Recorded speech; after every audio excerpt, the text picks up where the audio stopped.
Good evening, friends. Welcome to Tuesday's masterclass from the Department of Critical Care Medicine, Yashoda Hospitals, in association with Hyderabad IFCCM chapter.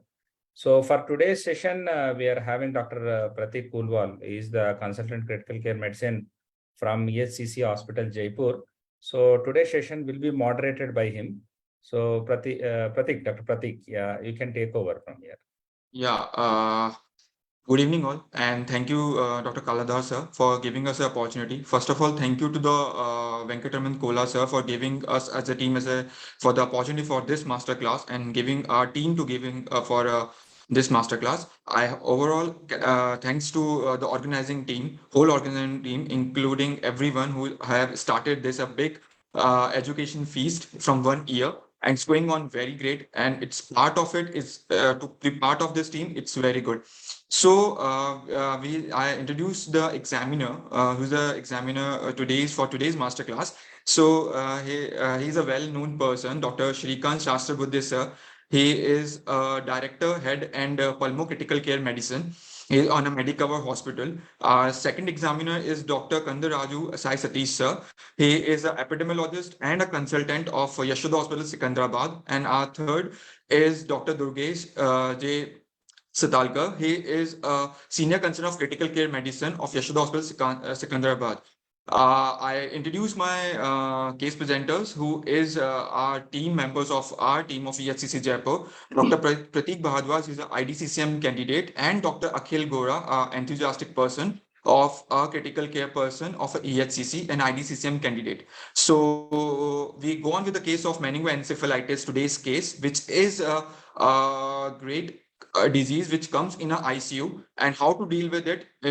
They will be tell it, and with our case that came to our in ICU. So can we go ahead with the case, sir, Dr. Kaldana, sir? Yeah, you can go ahead. Yeah. Want to So Dr. Prateek and Dr. Akhil, you can share your screen for a case, and you start with your case.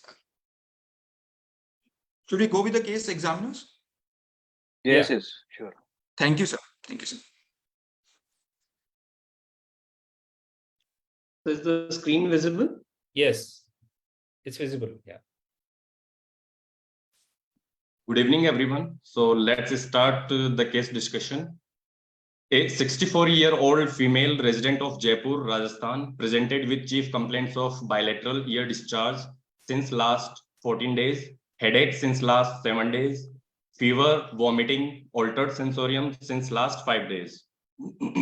So bilateral ear discharge, which was since last 14 days, it was foul smelling, yellowish colored. It was continuous and in a scanty amount. She was treated with topical and oral antibiotics at a local hospital on OPD basis. Headache, which was since last 7 days, it was continuous in nature and was increasing in severity. It was dull aching in nature in frontal region. And it was relieved with medications. Fever, which was since last 5 days, it was continuous in nature. It was associated with vomiting, which was non-projectile and altered sensorium, relieved by medications, and there was no diurnal variations and no association with chills and rigors. Okay. There was no significant past medical and surgical history, and there was no significant family history. Okay, may I know your names, please, once again? I am Dr. Sahasrabudhe here. No, sir. I am Dr. Prateek Bhardwaj. Sir, myself, Yes. Dr. Akhil Gora. Okay. Dr. Akhil Gora. So, at this point in time, you had given the history of the presenting signs and symptoms, basically the presentation. So just at at this point in time, may I please ask you as to what did you suspect as your broad differentials, and why, just at this point in time? Sir, my differentials can be divided into infective and non-infective causes. If we are talking about infective causes, my first DD would be meningoencephalitis. Directly you want to, because it is a meningoencephalitis class, can you justify why do you say so? Sir, patient is having a history of fever, headache, and patient is in altered sensorium. Patient is having a source of infection in middle ear. So the colonizer from middle ear can invade to the brain parenchyma, which can cause meningoencephalitis. Okay.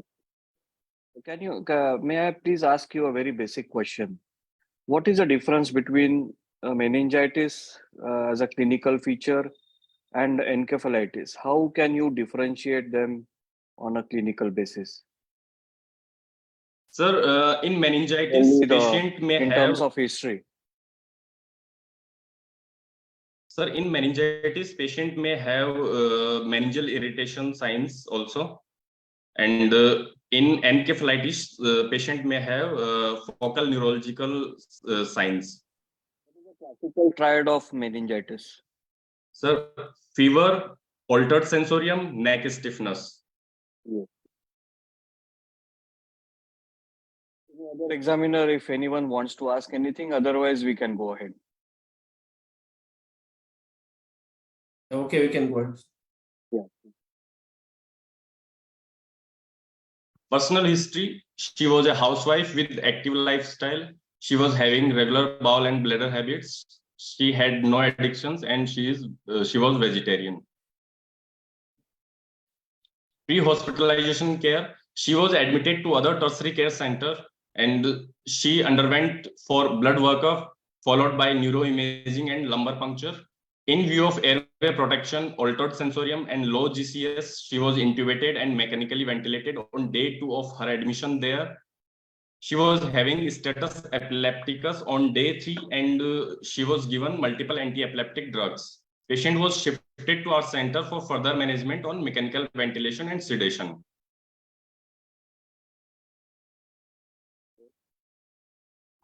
So the pre-hospitalization investigations, TLC count was above 25,000. It was a little bit fluctuating, and the create levels was gradually increasing. Urea levels were gradually increasing, and it was 160 on day 5. And the culture report came and showed growth of Pseudomonas aeruginosa on day 5, which was MBL. So at this point, I want you to hold on, please. We are at the day 5 of your investigation, right? So it's pre-hospitalization investigation. She was admitted outside. These are the pre-hospital investigations, but in your hospital, you had intubated this patient. So she was received on mechanical ventilation in our hospital, sir. From the outside hospital. Yes, Okay, sir. fine. Okay, go ahead.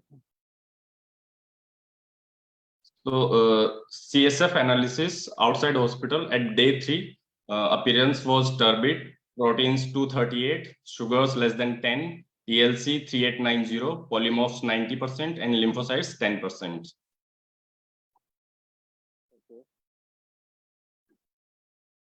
And outside imaging done on day 4 of admission, NCCT had ill-defined hypodense lesion with perifocal edema in right temporal lobe, acute to subacute infarcts in high frontoparietal lobe, calcified meningioma in cerebellum. HRCT temporal bone showed bilateral automastoiditis, bony erosion in right tegmen mastoidium.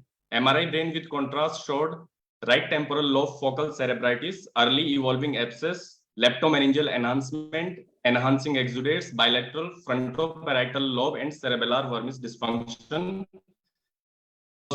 suggestive of acute infarct. Okay. Pre-hospitalization.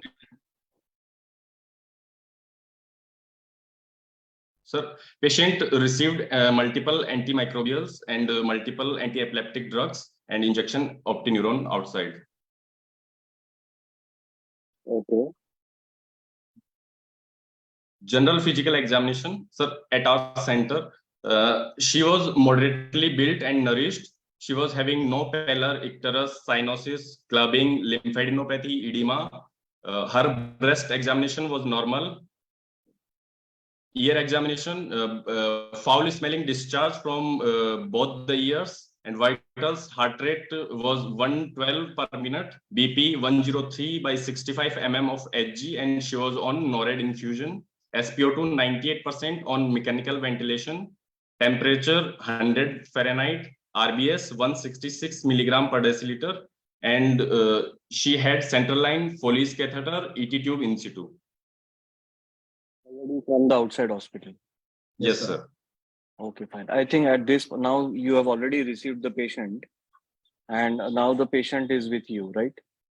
Yes, sir. So let me again go back to my first question as to what would be your at this point in time, because now you know the CSF and the history.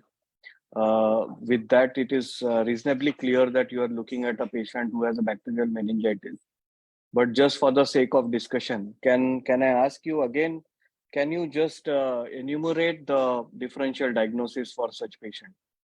Sir, in infective causes, the first DD would be meningoencephalitis. Second, encephalopathy, which can be due to sepsis or metabolic derangements. Third would be septic cerebral venous thrombosis. Fourth would be brain abscess, and in non-infectious causes, cerebrovascular accident. Now, since we know that this looks like a bacterial meningitis, do you have any report at this point in time which suggests that any other test apart from the CSF which was done, whether any PCR or culture was sent for this patient? No, sir. It was not sent. So, sorry, sir. No, the CSF culture was not sent outside. No, sir. Okay. When you looked at this patient and you had examined the ears also, which showed the foul smelling discharge on the right side as well as on the left side, I think. So how do you explain the ear discharges bilaterally?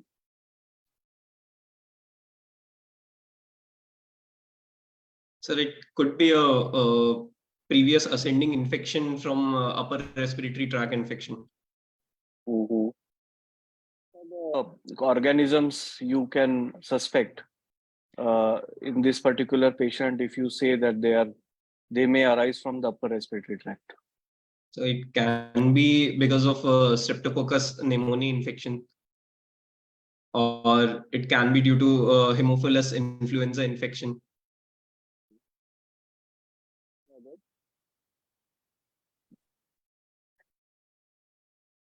Atypical organisms can cause this, like say a Legionella or a Chlamydia can also cause that. And how do you explain the imaging? Can you please enumerate the findings which you see in a CT scan? How do you interpret that CT scan?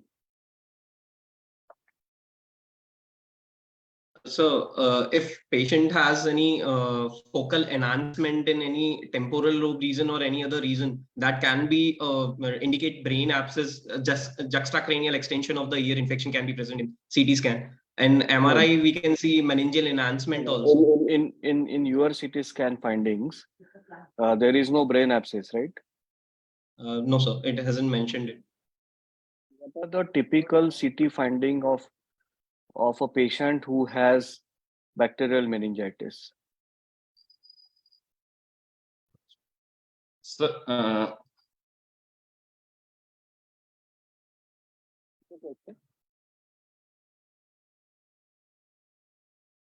Did you get the question? sorry, sir. Did you get the question? The CT findings in bacterial meningitis, sir.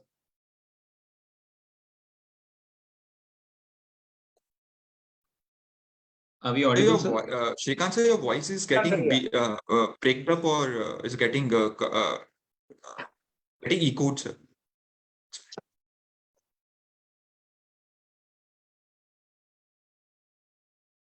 Am I audible? Dr. Yes, sir. Prateek, Dr. Akhil, Dr. Sir is asking about the CT finding of in a meningitis patient. Correct. So there can be meningeal enhancement can be seen. Okay. Now am I audible or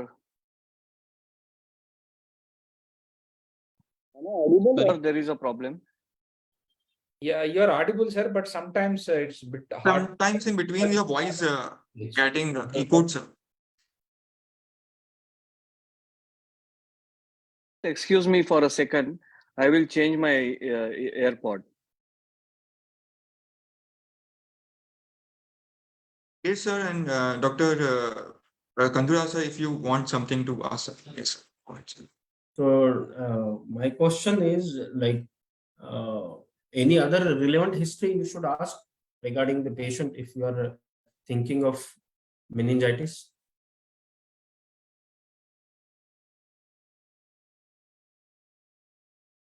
So any I'm not- traveling history would be beneficial. And Sir, about chronic illness, any immune deficient status of patient, Any habits of any drug abuse. so if you are asking about drug abuse, probably which organism you are thinking of? So if a patient is IV drug user, cryptococcal infection can be present. Pseudomonas infection can also cause meningitis in immunocompromised patients. Usually, IV drug abuse are more of a Staphylococcus aureus, Streptococcus probably group of organisms may be responsible for infection. The other thing is that history of probably involvement of, as you said, ear infection or a respiratory tract infection. There you may be thinking of probably strep pneumonia infection, or if you are familiar or any other patient within your vicinity is having an infection, probably you may thinking of Neisseria meningitis. This is particularly community acquired infection. Okay, so in previous history or any shunt associated infection, there probably you can think of probably coagulase negative first, and later on Staphylococcus aureus. But in Indian scenario, probably more towards a gram negative bacillus. So this patient, in your history, any idea whether the CT has done prior or they went for directly lumbar puncture?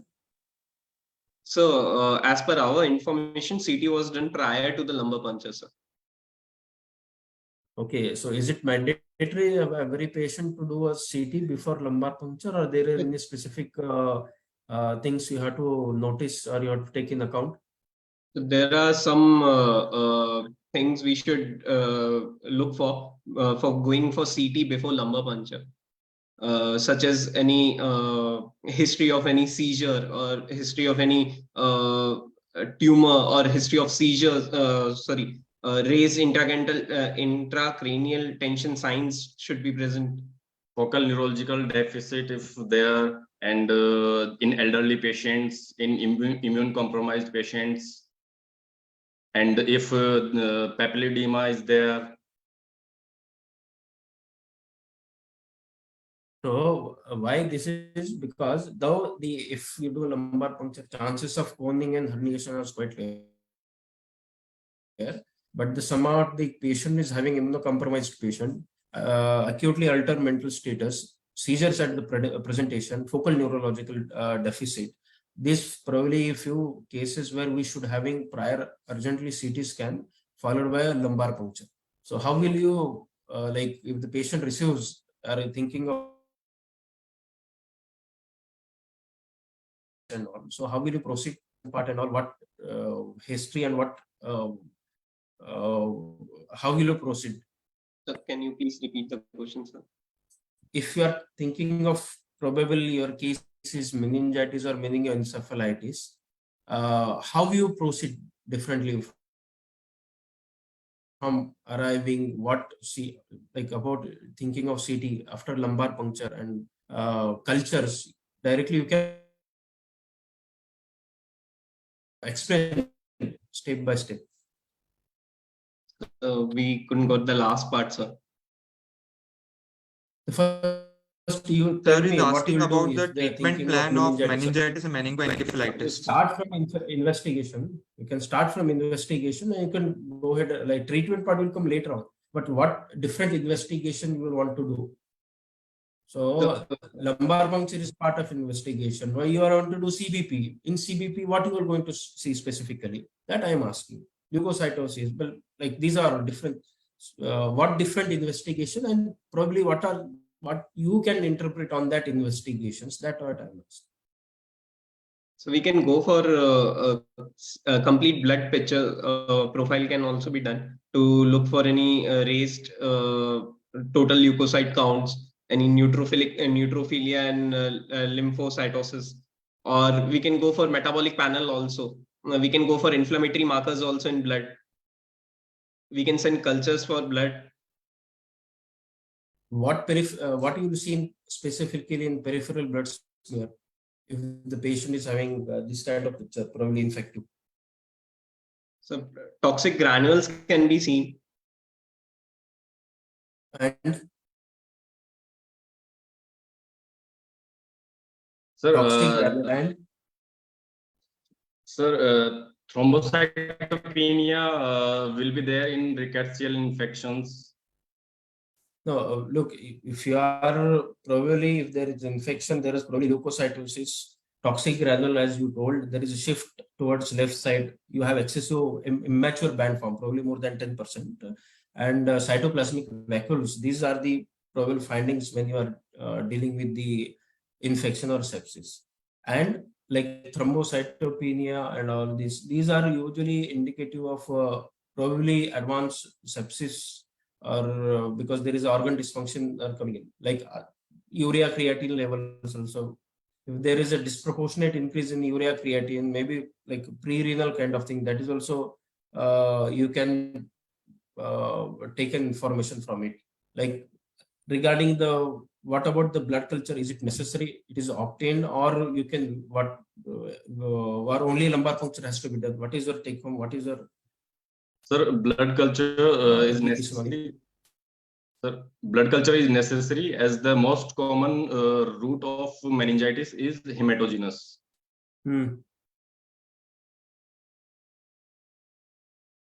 So,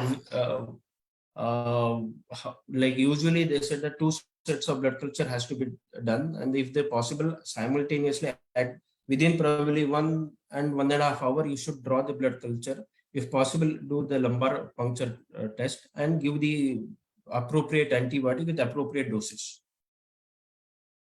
So, what are the antibiotic you will use more commonly in this community acquired bacterial meningitis?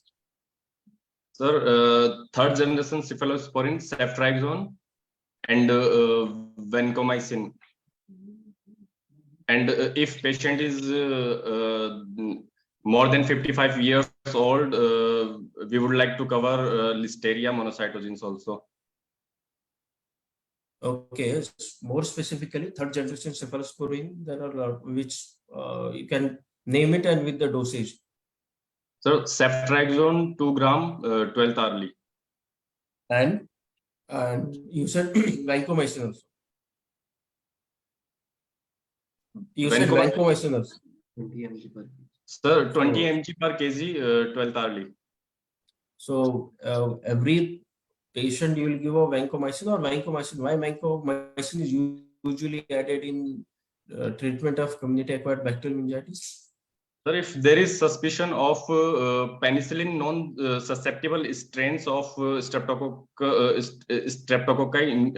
so in those patients we give vancomycin.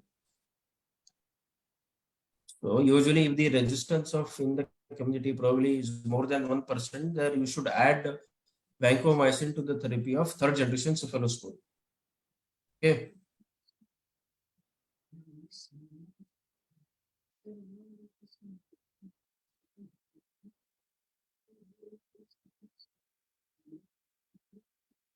Yeah. So, may I just ask a question to to you, and I'll again go back to the CSF. Am I audible now? Yes, sir. Yes, sir. Yes, sir.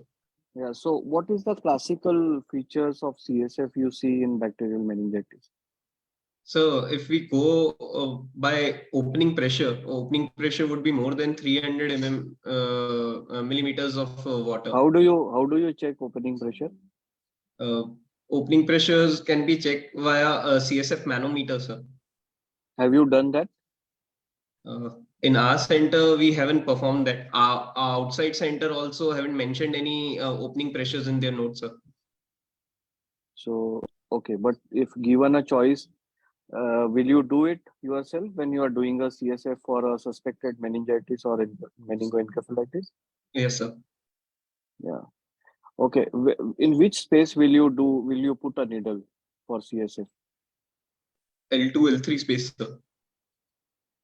Have you done the lumbar puncture yourself anytime? Yes.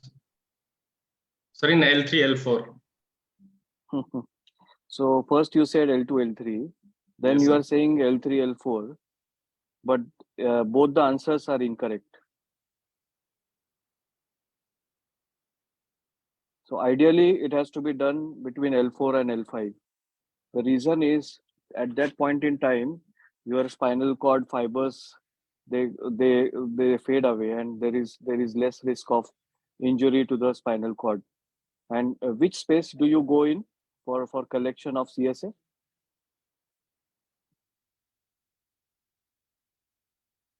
Which is a space inside the from where do you collect the CSF? Sir, subarachnoid space. Okay, fine. Which number needle do you use for CSF to do the lumbar puncture? Ideally, 22 gauge needle should be used, sir. It will be too small. Okay, but I think I'll accept it. Maybe ideally it is a 20 number needle.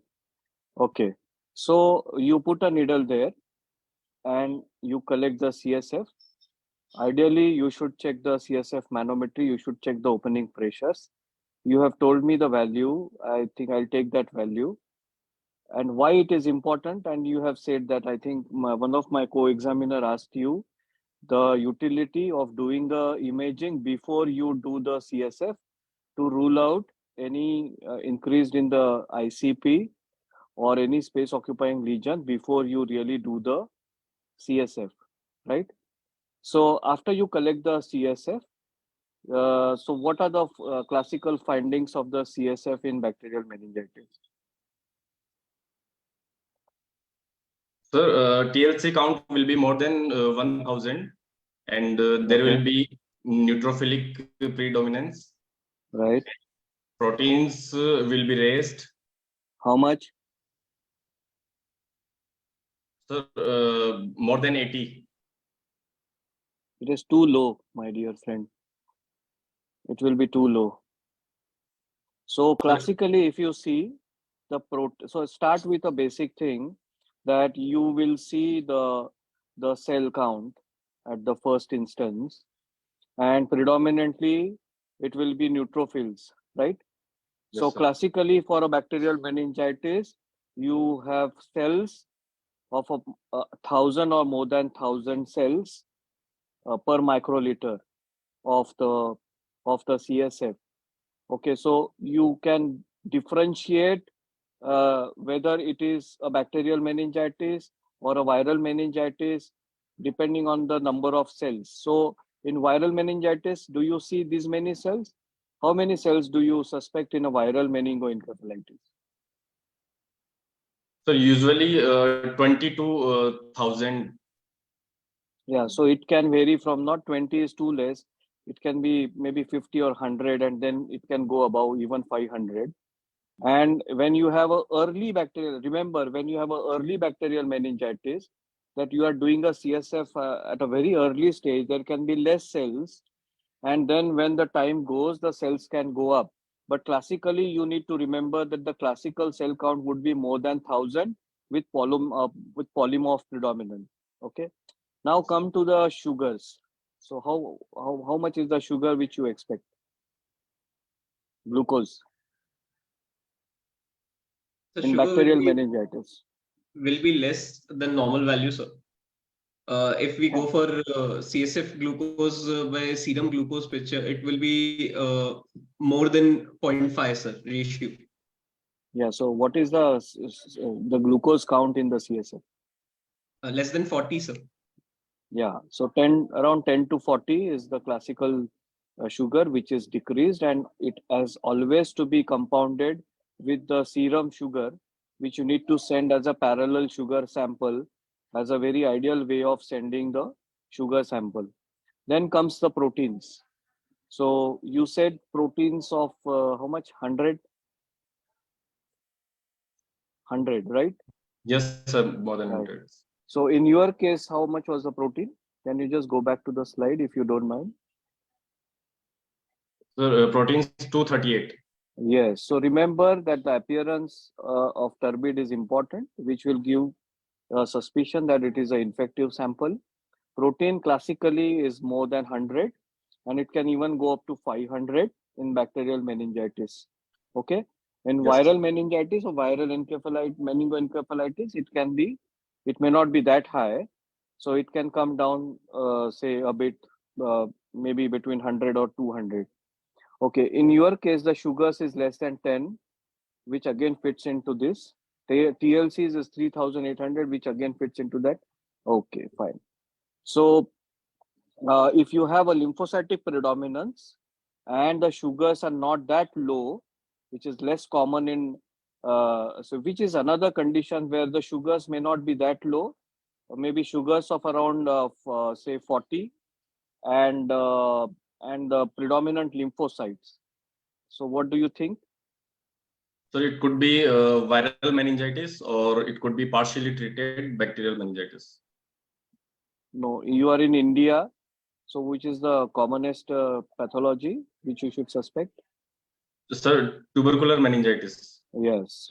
Yes. So these are the three things which predominantly I want you to stress upon, that you need to remember the three differentials as far as CSF goes, in the form of bacterial meningitis, viral meningitis, and tuberculous meningitis. Okay, fine. So after you do the CSF, what are the other tests which you will send on a CSF apart from the routine which you see under microscopy? So CSF lactates. CSF lactates. For CSF, what will it tell you? What is the relevance of that? sir, if CSF lactate is more than 3.5 millimole per liter, it's suggestive of bacterial meningitis. Okay. Anything else? Sir, CSF PCR, Okay. CSF Fine. cultures. Okay. And then, as my co-examiner had actually stressed upon, the parallel blood culture which needs to be sent at the same time. And the importance of bacterial meningitis is how fast the antimicrobial is being administered. So you need to actually do the CSF also reasonably fast. Now, in your case, this patient was already hospitalized outside and has received all sorts of antibiotics, right from meropenem to vancomycin and whatnot, along with steroids, if I suppose. Can you just go to Yes. the next slide?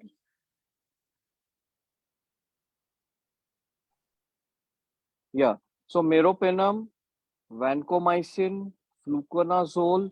So when can you suspect a fungal meningitis? If a patient has any history of diabetes And or what? immunocompromised. Yeah, immunocompromised. Yeah, okay.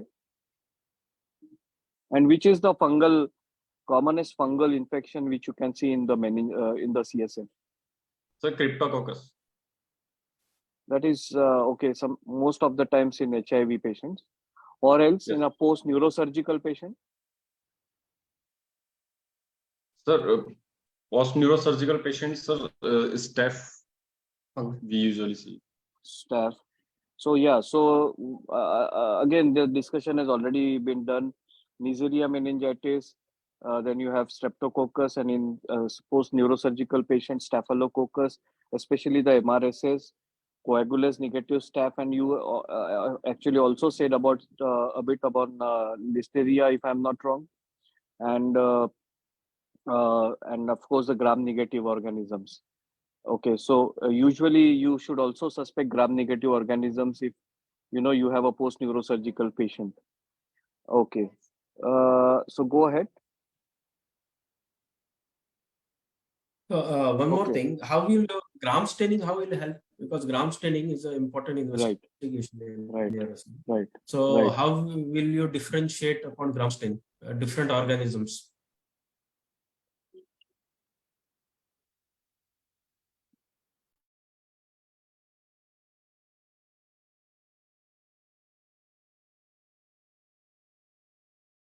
Am I audible, right? Yes, sir. Yes, yes, sir. Yeah. So gram staining is important. So how will you differentiate, or how will you think of any organisms? Yes, purely many times when we are dealing with a community acquired or any other meningitis, meningoencephalitis, when we do CSF, so what investigation you enumerated upon first would be gram staining of the sample. Sir, So we can find whether the bug is diplococci or monococci or gram positive or gram negative. So what will our organism if it is a gram positive diplococci?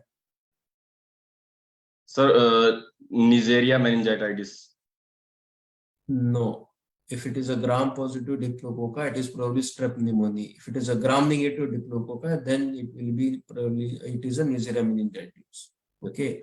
So what about gram positive rods in probably extreme of ages or more than Listeria monocytosis? Okay. And many times gram negative bacilli is also seen in healthcare setting. Okay, you can go ahead. Central nervous system examination. GCS was even VT-M1 under midazolam infusion at the rate of 0.2 mg per kg per hour. Sensory examinations, patient was sedated, so could not be assessed. Motor examination, no motor movements to deep pain, reflexes, triceps, biceps, supinator, knee, ankle were 1+, and bilateral plantars were mute. Dull eye reflex was intact. Bilateral pupil were 3 mm and equally reactive to light. Systemic examination, cardiovascular system, regular heart sounds with no murmurs. Respiratory system, bilateral air entry was equal with no added sounds. GI system, soft, no organomegaly, bowel sounds were present. Differential diagnosis, it is divided into infective and non-infective causes. The first is meningoencephalitis, second encephalopathy, which could be septic or metabolic, cerebral venous thrombosis, brain abscess, in non-infective causes, subarachnoid hemorrhage. Okay, so in your case, what is the point which goes against cerebral venous thrombosis in your case? So she had a history of bilateral ear discharge. No, I'm saying what is the thing which goes against the diagnosis of, or what are the classical features of cerebral venous thrombosis clinically? Sir, patient may present with fever, altered sensorium, seizure episodes. Yes. And focal neurological deficit can be there, sir. Exactly. So when you have a focal neurological deficit and a seizure, then most of the times, you have a cerebral venous thrombosis. Okay, fine. Dr. Prateek, this is Dr. Sai Satish. That's a very pertinent question. The cerebral venous thrombosis, unless until you have a focal hemorrhage somewhere, either in the frontal lobe or temporal occipital, you may not find any focal deficit. But of course, as Sir said, Shrikant Sir says, if you have a bleed, definitely focal neural deficit will be seen. So the point which actually favors cerebral venous thrombosis is throbbing headache. Okay, so headache, fever, and then becoming like altered sensorium, that would tell us probably we are dealing with cerebral sinus venous thrombosis. And your examination in the neurological exam, probably have you looked for meningeal signs? So patient was sedated actually. Yeah, sedated, okay. It's not paralyzed, isn't it?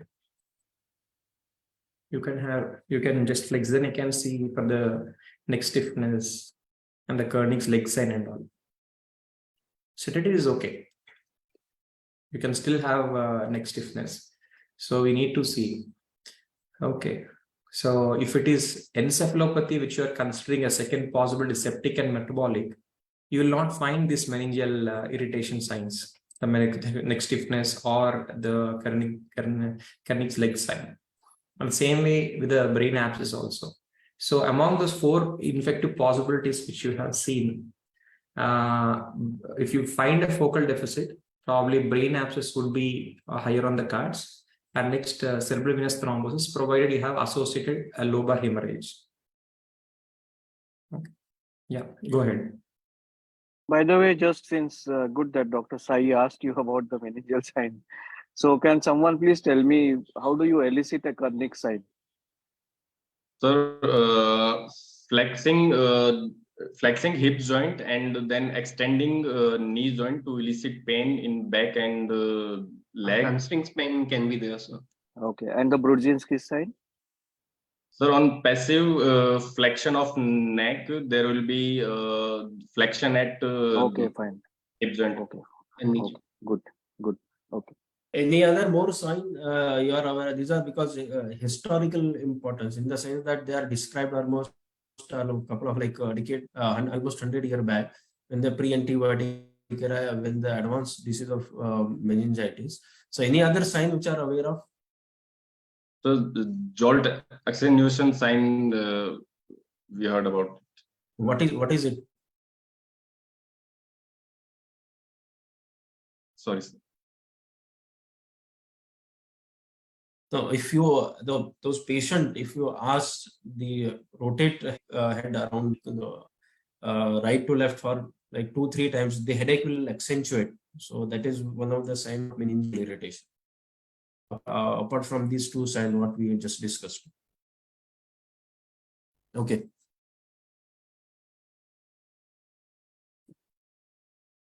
So at our center, central line ET tube and Foley's catheter were changed. Routine blood investigations along with cultures were sent, and ENT opinion was obtained in view of bilateral ear discharge, and findings was erosion of superior external auditory canal and tympanic membrane rupture in right ear, and tympanic membrane bulge was present in left ear. So significant lab reports, the TLC was 22,000 and neutrophils were 89.3%. Ammonia was 91.3, urea 193, create 1.96. And EZ was done that showed epileptic form discharge. So patient was shifted to Javisepta as Tionam, and we started ampicillin acyclovir, and the patient was already on multiple anti-epileptic drugs that we continued, and patient was on Midas infusion. So bedside left ear myringotomy was done on day 2 of admission in view of source control. Patient had episodes of seizures on day 3, so midazolam infusion increased to 0.3 mg per kg per hour. Neurology team advised for EEG, repeat MRI brain, and CSF.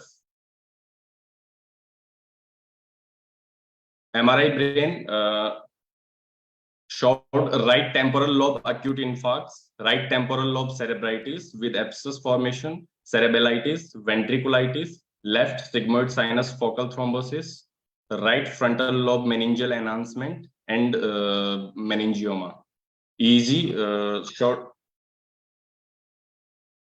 showed epileptic form discharge. CSF color was colorless. Total protein was 74.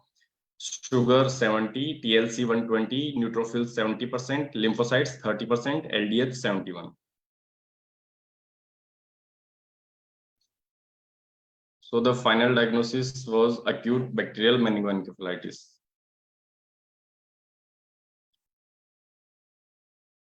So Dr. Prateek, but you had some imaging suggestive what do you call abscess, isn't it?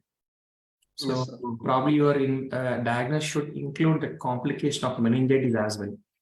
So it is complicated with right temporal lobe cerebral with abscess and also acute infarct. So it's probably because of endarteritis seen in meningitis, which is this endarteritis phenomenon is commonly seen in tubercular. However, it's not uncommon in very fulminant meningitis. And very surprisingly, we have cerebralitis and ventriculitis also, and left sigmoid sinus focal thrombosis, which probably is an infective, secondary to infection rather than hypercoagulable state. So, and EEG you are saying is there is no epileptologist discharge. That's like probably you are not very like detail in regarding the epileptologist description of that, whether it is a focal discharges or generalized discharges or there are runs of non-convulsive seizures on EEG to contribute to his the patient's altered sensorium. That we need to see. Okay. And in the treatment which you have changed after you have received this patient from the other center, on the basis of the CSF analysis which was done at outside hospital, you suspected to be bacterial meningitis, isn't it? yes, sir. Is there any reason like why you thought of adding cyclovir to that regimen? So we also found temporal lobe abscess. That was we suspected that patient might be suffering from viral infection also. Just to until we exclude the diagnosis of viral, we started with antiviral therapy. Yeah, that's a good therapy when like as Dr. Durgesh has asked you, when you suspect some person to have community acquired meningitis. So the initial therapy, which includes bacterial as well as antiviral, at that time probably it is reasonable to start antiviral. But once you know that the TLCs are 38,800 and neutrophilic predominant and hypoglycemia so severe, less than 10 sugars, probably acyclovir, Yes. we may have avoided it. On top of that, she had the patient also had renal.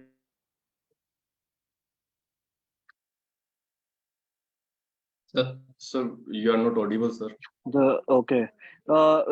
Just in the meantime, when we can get audio of our examiner colleague, can you go back to the slide? Can you go back? Yeah. So just go back.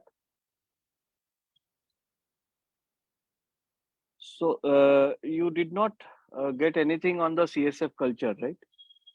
No, sir. You did not grow anything. And did you send the PCR? So we didn't send the CSF PCR and CSF cultures. We didn't send. You did not send. Oh, yes. That is The something. CSF cultures were sent, sir, but they came back negative, sir. Patient was already treated with antibiotics since last 5 days, and we performed the lumbar puncture on the day 3 of our admission due to deterioration of continuous seizures. Sir. That is right. But that is right. So Dr. Sai, I had just taken over in the meantime when your audio was a little issue. So I was asking them about the CSF culture and any CSF PCR which they had sent, considering the therapy, and I completely agree with you about addition of acyclovir, which I thought at this point in time there was no confusion as to we are probably not dealing with a viral meningitis or a viral meningoencephalitis. Yes. So just remember a very, very, a golden rule of sending the cultures, and the culture of sending cultures should exist in your ICU. That is the first thing which should be remembered. I think you should send the culture which you had sent it. Second question which I asked them was about any CSF PCR studies which they must have sent, but supposedly they did not. And the third thing, just change your slide, just move on. Yeah. So if you really see at this prescription, it is usually when the patient is sick, you will obviously find something which is like a polymicrobial, more than one antibiotic, and so many drugs to one particular patient. So you should be very careful about selection of the drugs, and polypharmacy, which needs to be avoided as much as possible. So just to add a bit on this, even Acinetobacter is an organism which is actually omnipresent, and you can actually have Acinetobacter even in this kind of group of patients. So can you explain me what was the logic of starting the ceftazidime avibactam? Sir, when we received the patient was on NORAD infusion. She was not maintaining pressures, and she was already on broad spectrum antibiotics. That's why we shifted to Jevsepta Estunam. What she was on meropenem, right? Yes, sir. So do you mean to say you started this in view of carbapenem resistant organisms, looking into keeping in mind carbapenem resistant organisms? Yes, sir. So can you please tell me the other options to treat a carbapenem resistant organism as far as meningitis is concerned? Sir, polymyxins we can add, and fluoroquinolones. Mm-hmm. And Any other cephalosporin? Have you used or seen any fifth generation cephalosporin? Because we need to be very sure about the penetration of the antibiotic into the CSF. Okay, so I think at this point in time, you can definitely consider ceftolozane tazobactam combination, and or even cefdiserol, which is the fifth generation. And even for that matter, sometimes even TG cycline can be thought of because it has a very good penetration in the blood-brain barrier. You talked about polymyxin. I think colistin, which is you talked about ventriculitis, and colistin, especially colistin, which is usually colistin methoate sodium, which is usually given parenterally, as well as the advantage of that is can be given intrathecally. So have you thought of giving colistin intrathecally in this patient? So Or we thought because about it when our patient deteriorated in further courses, but yeah. our repeat CSF cultures and the susceptibility of the organs, the susceptibility of the organisms in the subsequent cultures were indicative of giving colistin.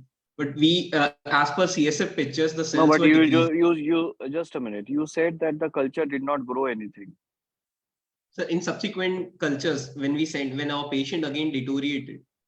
Okay, so the case is still is there, right? Yes, yes, sir. sir. Okay, fine. Yes, sir. So we So have at a this history of point, 50 days stay in hospital. okay, fine. So let me just go quickly through this treatment. Ampicillin was started in view of what? Listeria. Listeria, sir. Yes, sir. Okay, what is the classical setting where you suspect listeria? Sir, in extreme age, in immune compromised patients, So your patient's age is what? 64. So is it extreme? Yes, sir. Yeah. It's Yeah, about so that fits into geriatric because the definition of geriatric now is more than 60 years. Okay, fine. Levipril is fine, Lacosam is fine, sodium valproate. There are four drugs. There are four anti-epileptic drugs. Okay, and steroids. So what is the classical milligram per kg dose of dexamethasone? Sir, 0.4 mg per kg. Per kg per? Sir, per day. Per day, yeah. Or 0.15 milligram per kg given 6 hours for maybe 4 or 5 days. Okay, fine. Okay, fine. Go ahead. I will tell you one point. If you are thinking of previous slide, please.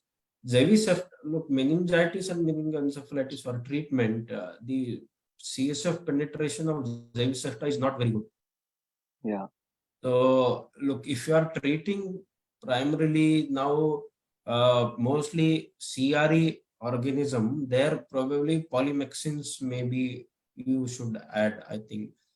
Yes. And intrathecally also we can give colistin intrathecally like up to 5 lakh per day. There are not of much studies, but up to 5 to 7 days they are given. We can give it to 5 to 7 days, as well as IV colistin. So Zevis penetration is not very great. Other antibiotics like if the tigecycline or fosfomycin, also chloramphenicol, but the sensitivity and our identification of the organism is probably a must.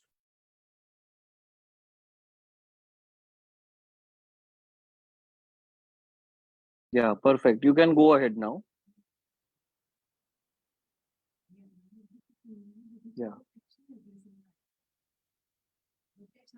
So the barbiturate infusion was started till burst suppression. Patient was tracheostomized in view of low GCS and anticipation of prolonged ventilation at day 5 at our center. Anti-ammonic measures were started as serum ammonia was 138. First culture showed growth of Pseudomonas aeruginosa. Repeat EEG showed generalized background slowing in delta to theta range with no epileptic form discharges. Thiopentone sodium and midaz infusion were titrated and withdrawn. Patient was gradually tapered off from vasopressor support and given spontaneous breathing trials. Yeah, next. So as per the trends of investigation, the first few days, first 10 days of our admission, the TLC counts were raising. And after 5 days, we saw a decreasing trend of TLC along with the gradual improvements in RFTs of the patient. In the continue course, as sir discussed, we were planning for intrathecal microbial, sir, but on the repeat CSF examination, it showed improvement with the reduced TLC counts from 3890 to 65. And along with protein and sugars were 82 and 67.26 simultaneously. Hence, we postponed that intrathecal antimicrobial plans for the patient. Okay. These were the trends. Before admission, we had a TLC counts of 3,890 of the patient. On the day 3, we repeated the CSF, it was 120. And after day 7, we repeated the CSF, which was 65 counts. In the continue course, after spontaneous weaning trial, patient again developed fever. So, her GCS remained even VT-M1. And after giving her weaning trial, we were able to maintain the patient on oxygen support only. But after developing fever, she again had to be given ventilator supports. Along with, we saw a new infiltrates in chest X-ray. So we sent the repeated cultures, in which tracheal cultures show Pseudomonas aeruginosa growth. Hence, we escalated now the antibiotics to injection colistin to the treatment plan as per our antibietogram. Her GCS remains still even VT-M1. So we again evaluated for different causes of her GCS. We evaluated her for non-convulsive status epilepticus. We did EEG, but it showed only slowing, no epileptic form discharges. We again evaluated her for HIE. We again she underwent contrast enhanced MRI brain, which showed decrease in the edema and the abscess form, but no other changes of hypoxic ischemic encephalopathy. We evaluated her for vasculitis also, but still extremes of her age. We did extensive autoimmune panel, which came back negative. Again, we evaluated for metabolic causes, as we saw in the previous slide. Ammonia levels were 138. and RFTs were altered, but it came back normal, sir. LFTs were normal, RFTs were normal, ammonia was normal. Other metabolic panels were also normal, sir. In continued course, after day 33, she developed rashes, which was less than 10% on her skin areas. But soon rashes converted to ruptured bullae. With the help of dermatologist, we diagnosed the patient with Stevens-Johnson syndrome. And we suspected that it might be due to the phenytoin drug we are giving for more than 37 days to the patient. So we stopped the drug phenytoin and did daily dressing along with oxygen support to the patient. And these bullae were gradually resolved with medication and daily dressing.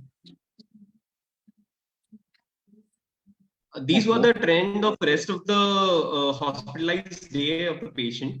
TLC counts were in decreasing trend. Multiple cultures were sent, which again showed tracheal growth of Pseudomonas aeruginosa. After diagnosing with Stevens-Johnson syndrome, her oxygen demand was also increased. So she underwent bronchoscopy due to increased oxygen demand and increased secretion, which showed again Pseudomonas aeruginosa growth. But subsequently, the counts, fever, and oxygen requirement decreased, and we successfully weaned the patient. Her GCS also improved after subsiding with the subsiding of fever. She showed improvement with GCS of E4VT-M5. The parameters also decreased. TLC also decreased. She was weaned off from ventilator successfully, and antimicrobials were de-escalated. She was shifted to room with tracheostomy tube in C2. And she was discharged to home almost after 55 days of hospitalization. After discharge, on subsequent visits, she was decanalized, and she is right now working as efficiently as she was before hospitalization.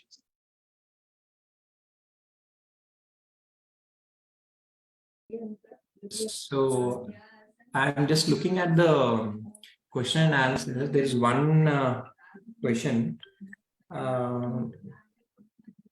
One question where I think Dr. Sangam is asking, with infarcts and ventricular, is TB have been evaluated, because initial cells in TB is like bacterial meningitis. So how do you answer that question, Dr. Prateek? Sir, those infarcts could be because of septic emboli.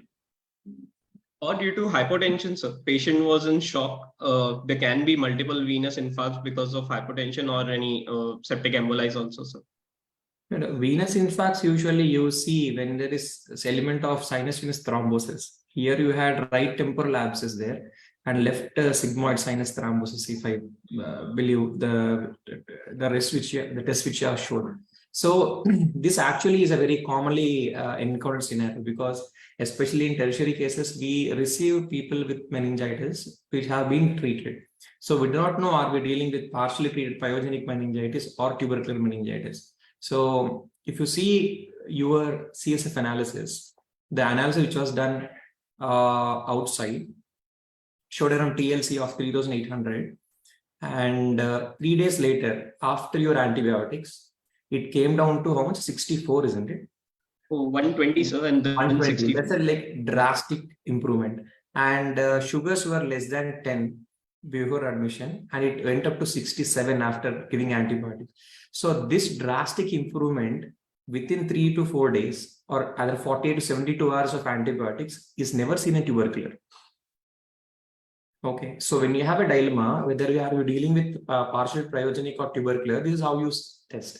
You do CSF, treat it as pyogenic when you have no evidence to say it is tubercular.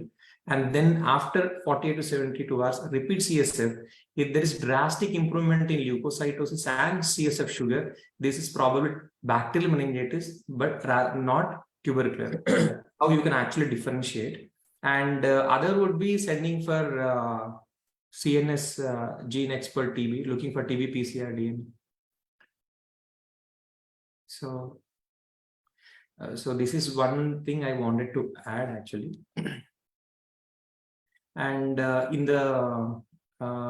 when the patient had some dip in her sensorium, you actually entertain some possibilities of vasculitis. So how did you why did you think of vasculitis there, Dr. Prateek? So many times we can see infections can lead to inflammation of the vessels. That can also lead to vasculitis. We already know that patient has been suffering from infections, multiple infections actually.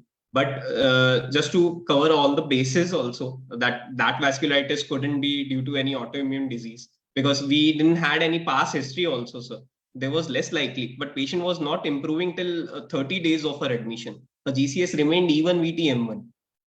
Yeah, yeah. So usually when we are managing some person with meningitis, and if they are improving and suddenly her sensory deteriorates or doesn't improve, then we think of meningitis associated complications. One she already had, which is abscess, and second thing is infarcts, that also she had, and third thing is development of hydrocephalus. That is what we have to actually think about. So did you look for evidence of any hydrocephalus in the So we again sent her for imaging, sir. did it do Imaging anything new? didn't show any signs of hydrocephalus. Nothing. And she also has cerebellitis. If there had been some edema in the cerebellum, especially comprising of posterior fossa, that also can cause deterioration in her sensorium.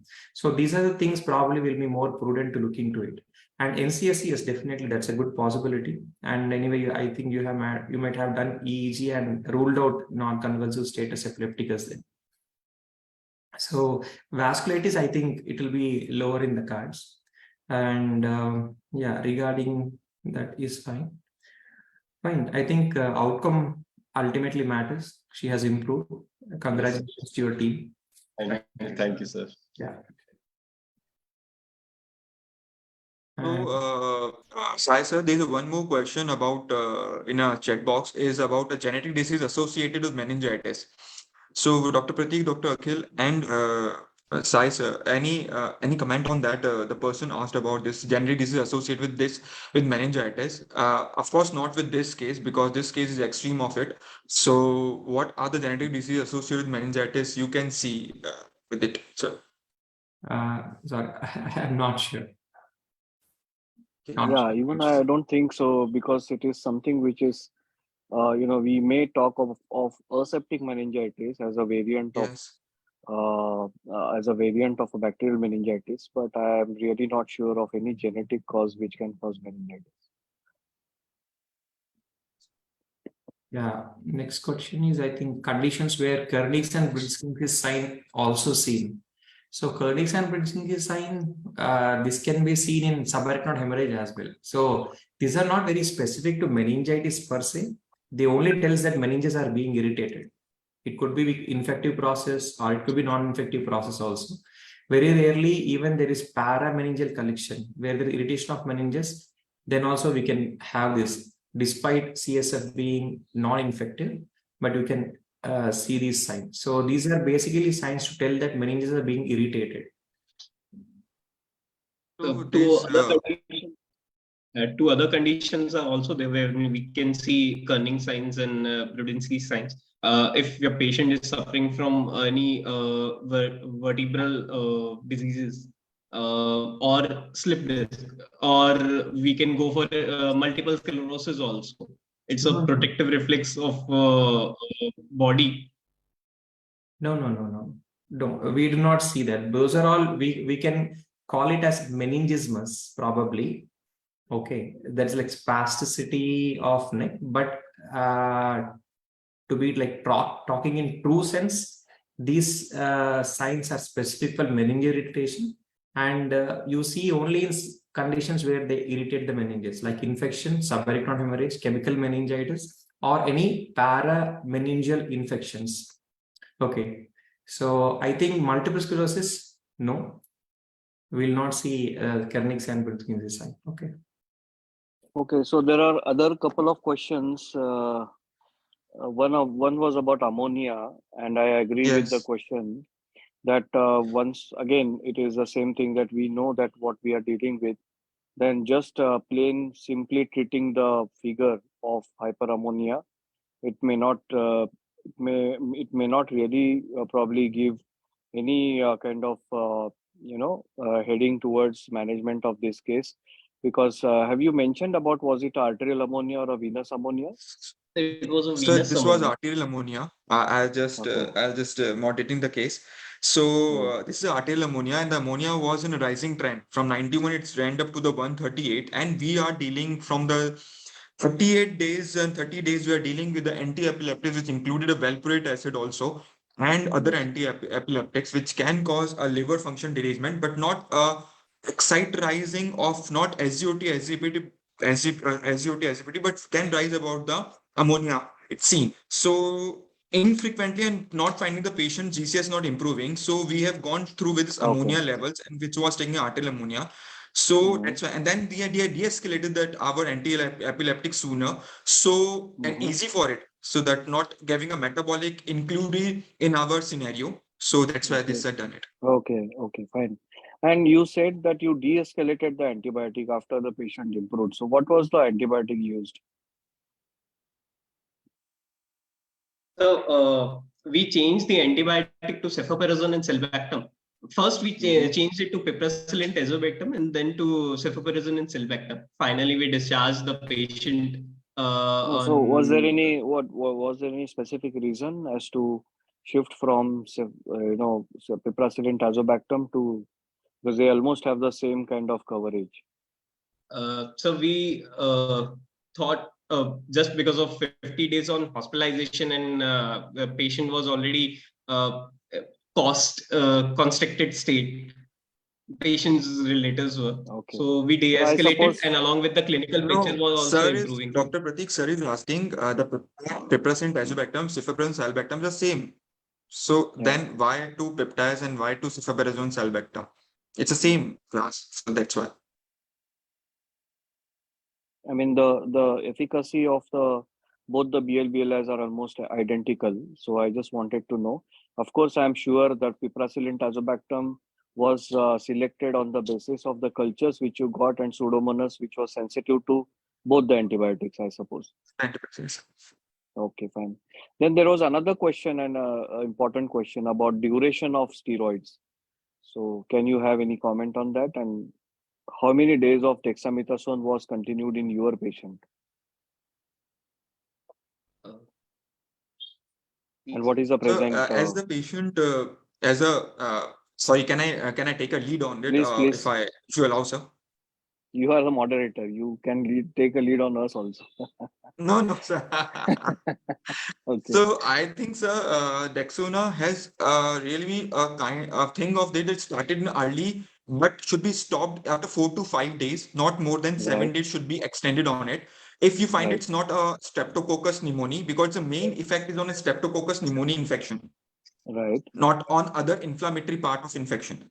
So we have continued till that of 7 to 10 days, but we have then de-escalated because the patient was in long term from the outside also from the Dexona, and from inside they started with that, and then we have stopped it. So we can't stop it right now. So we have just tapered it off and then we stopped it. Okay, fine. Fair enough. I think there was another comment about CSF PCR, which will come positive despite antibiotics. I think in this particular situation where the patient has received whole lot of antibiotics, but it can still come positive since later your CSF came positive for Pseudomonas, and in fact you have specified that it was a MBL, right? It was a metallo-beta-lactamase. And so with the same question, I think if I am just reading the question box so that we should not miss on anything else. So the reason of ceftazidime avibactam. Yeah, so I just wanted to kind of just point out whether the dose of ceftazidime avibactam and the aztreonam which was given was 12th hourly. So at that point in time, was the creatinine raised, or what was the reason to give it 12 hourly? Sir, creatinine was 1.9. Yeah, so according to me, at this point in time, the standard dictum is sepsis is more nephrotoxic than the drug. So usually we tend to give, for initial 48 hours, we tend to give full dose of any particular antibiotics because you need to have a good control over the sepsis. although my friend Dr. Durgesh, which is correctly mentioned about the penetration of ceftazidime avibactam, but since you have selected that combination, it becomes all the more important to use the correct dose and the optimum dose of a very good drug like this. So probably I would have gone with 2.5 grams 8th hourly and aztreonam as 2 grams 8th hourly. So that was one of the comment here. And ampicillin dosing, in your patient, someone has said about the ampicillin dosing. So you have any this thing? Otherwise, I will narrate on that. If you have any submission on ampicillin dosing, either of the students. What is the ideal ampicillin dosing? So 2 gram 4th hourly, 4 to 6th hourly. Yeah, so you have given it less, right? You gave it in a quite a low dose, right? Yes, sir, yes. Sir. So any specific reason again for this?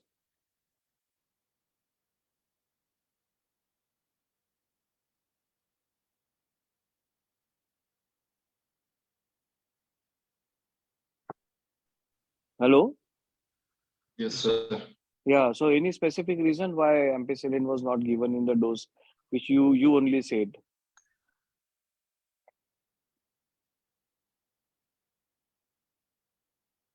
Anyways, I think you could have given a proper dose. I don't see any reason for that.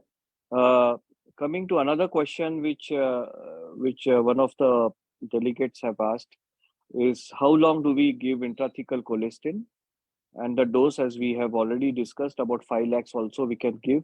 And what's the rationale for repeating the CSF after 4 days? Because it takes at least 48 to 72 hours for that particular drug to have a good penetration and show a clinical response and a microbiological response as well.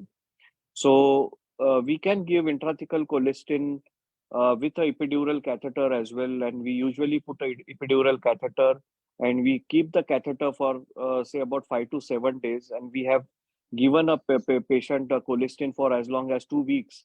So we can go till that. Only thing is we need to be very sure about the infection which that catheter can cause. So I'm just going through the questions so that we don't miss on any question, and we have covered most of them. So the mode of administration of intrathecal antibiotics and duration we just now discussed. So anti-epileptics, I had that, I'm sure the neurophysician must have selected the combinations. So I just thought that they are a little overboard considering the toxicity of anti-epileptics, that they're too much of hepatotoxic drugs and there's a lot of combination. Along with there is a significant drug interaction. So I was little skeptical about the 4 anti-epileptics, especially when the repeat EEG showed a slowing. We may have come down with the anti-epileptics, and that is what my personal opinion is. So anyways, empiric steroids we have discussed. So there is one question, how we differentiate between autoimmune encephalitis and viral encephalitis. Anyone wants to answer?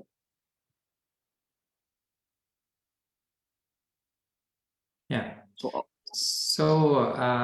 autoimmune encephalitis, if you see, it's not only altered sensorium. We tend to see more of seizures rather than altered sensorium, and not only the seizures, they present with some movement disorders as well and behavioral changes. So these are like some conglomeration of symptoms which actually tells whether are we dealing with any autoimmune encephalitis or not. And viral encephalitis, as you know, it starts with fever if it is infected. Autoimmune encephalitis, since it's a non-infective inflammatory condition, fever is not seen. That is the first thing. But however, we do come across people having initially presentation as viral encephalitis, but later the autoimmune encephalitis will be unmasked. So that's also not a common condition. So when you see a person who presents as viral encephalitis but tends not to improve with the routine management, then it is worthwhile to look if we are dealing with autoimmune encephalitis. So this question, to answer this question, if we can differentiate, how to differentiate? One, autoimmune is a non-infective inflammatory conditions where fever is not seen. And apart from headache and altered sensorium, you presentation is predominantly as seizures, and you will also have some other motor movement disorders like chorea or midline purity and all. Okay, so fair enough. I think just want to add here that you have something called as International Encephalitis Consortium, which developed the criteria for the case definition for the encephalitis as a whole. And I thought I will just kind of mention it here at this point in time. It's a consortium with a major and minor criteria. So a major criteria is that there is altered mental status for more than 24 hours without any alternative diagnosis. And with there should be at least 2 minor criteria. So the minor criteria would be either the patient will be febrile or the seizures, which my friend has just now said, or there could be a new onset focal neurological deficit. CSF, which shows the WBC count of, say, consistent with a viral pathology, not much.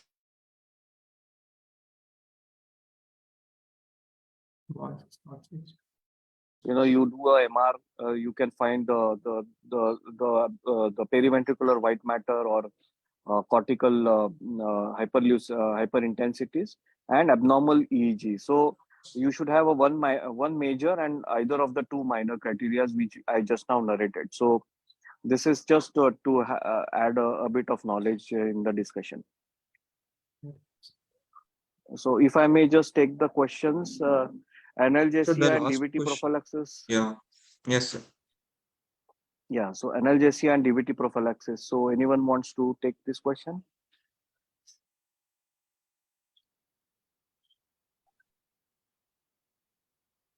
Yeah, I think it is fair. The patient already had barbiturate, coma. So I don't think there is any question of analgesia. It will adequately take care of the pain.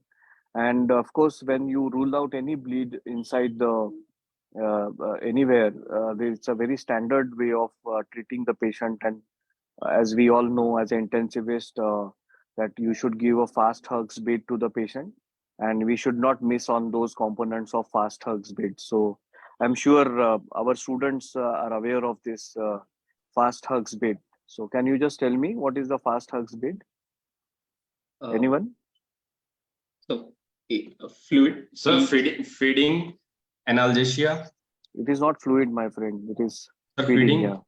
Feeding, analgesia, sedation, thromboprophylaxis. Sir, ulcer prophylaxis. No. You ate away the H. What is H? Hyperglycemia. No. It is the head elevation of the patient. Head elevation 30. Yes, sir. 30 to 45 degrees. Okay. So if any patient having a raised ICP, what would be the ideal position of the patient? How much? So 30 to 45. 30 degrees, right? So U stands for ulcer prophylaxis. You are right. Then you have G is glucose control. So glycemic control. That is right. Spontaneous breathing trial. Right. Ball regime. Right. Indwelling catheters. Right. And de-escalation of antibiotics.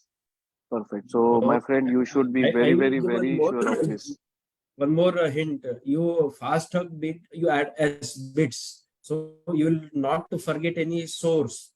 Source, correct. And, always you have to check any source as well as line status of the patient. Those are fast hug bits. Yeah. So I think we have covered the questions which are in the question box. Any of my fellow examiners have any comment to make? Or whenever you are treating meningitis or anything, so what I seen the starting antibiotic was carbapenem directly. I think started with meropenem.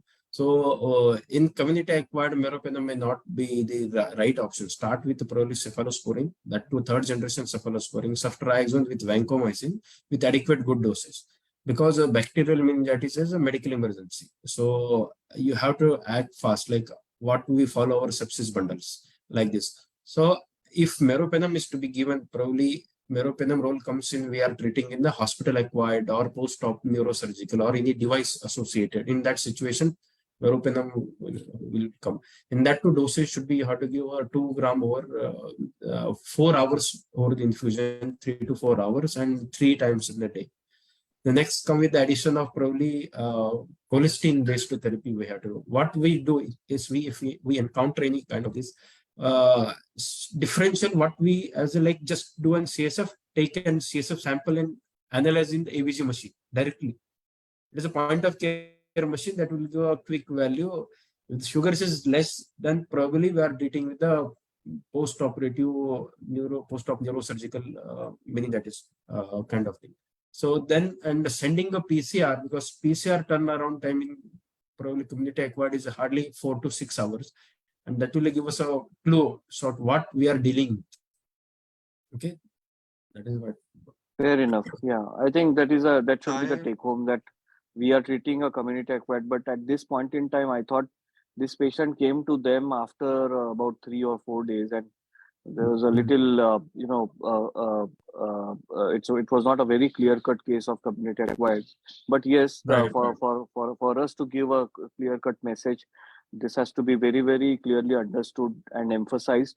The selection of ceftriaxone or cefotaxime as the first choice, and of course, in a few subset of patients where you suspect the resistant, and of course, addition of vancomycin, as correctly pointed out. Yeah. Sai sir, any questions sir, or any comments, sir? Any comments or anything, sir? Good. I think they have reasonably presented well, managed well, in fact. And ultimately, like I said, what matters is patient outcome. If she is walking out of the ICU, then that's a good approach. It tells that you are on the right track. That should give you more confidence. Probably there are subtle nuances where, like Shrikant sir and Durgesh sir has suggested, those things, if you can take care of it, I think it would be better. Otherwise, very well managed case. Yeah, congrats. Yes, definitely. Dr. Durgesh sir, Dr. Shrikant sir, any comments, any extra comments you want to give then at last, sir? At last, like Dr. Kaladhar sir. Yeah. So I think yes, very well managed, and it seems that you have led the team, and so I want to congratulate you as a leader and even your students. Secondly, I think there are as far, especially the critical care or ICU, it is a science of a concept, and if conceptually you are right, you are most of the times are probably the probability that you will be right in future also is correct. Third thing, I think there are many things which are very simple and basic things, which if they are done correctly, then it will definitely have an overall impact on the outcome of the patient, rather than doing something which is very into inverted commas as a hi-fi things less effectively. It is better to do basic things more effectively.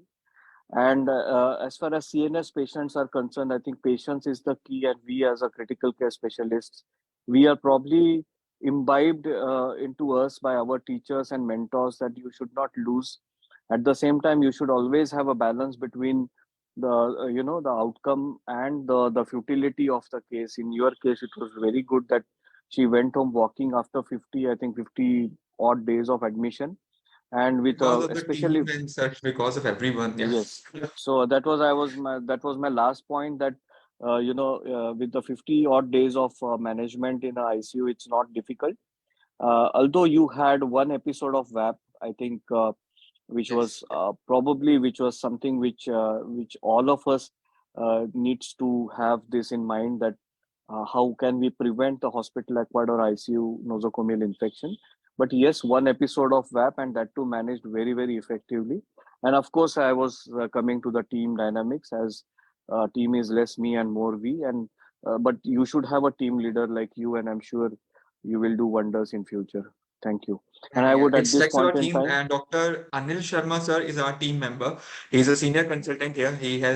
And we are in the team of him only. And that's why because of team and because of you, sir, I got opportunity to meet you all guys, and Thank you, you. sir, Shrikant sir. Yeah. And So I would Kaladhar at sir, this point in time, I would like to thank my very, very close dear friend, Dr. Venkat Kola, yes, who's sir. a kind of a very good academician. And I would, I would label him as a critical care entrepreneur. The way he is projecting himself in the form of a genuine high quality academics and frequent and consistent, and that is more Yes, important. sir. And I'm again, Yes. I would like to congratulate his team, including Dr. Kaladhar, Dr. Durgesh, and even my friend Dr. Madhusudan Jaju, to compliment him and make this possible as a masterclass every 2 weeks, and with such a very, very high quality stuff. So I congratulate everyone, including my friend Dr. Venkat Kola. Thank you. Thank you, Shrikant And sir. thank you for Kaladhar, sir. inviting me Thank you, Shrikant. today. Thank you, Shrikant sir, for such great comments. It is really heartwarming for all of us. So I mean it. I mean comments it. keep us going. Yeah, yeah.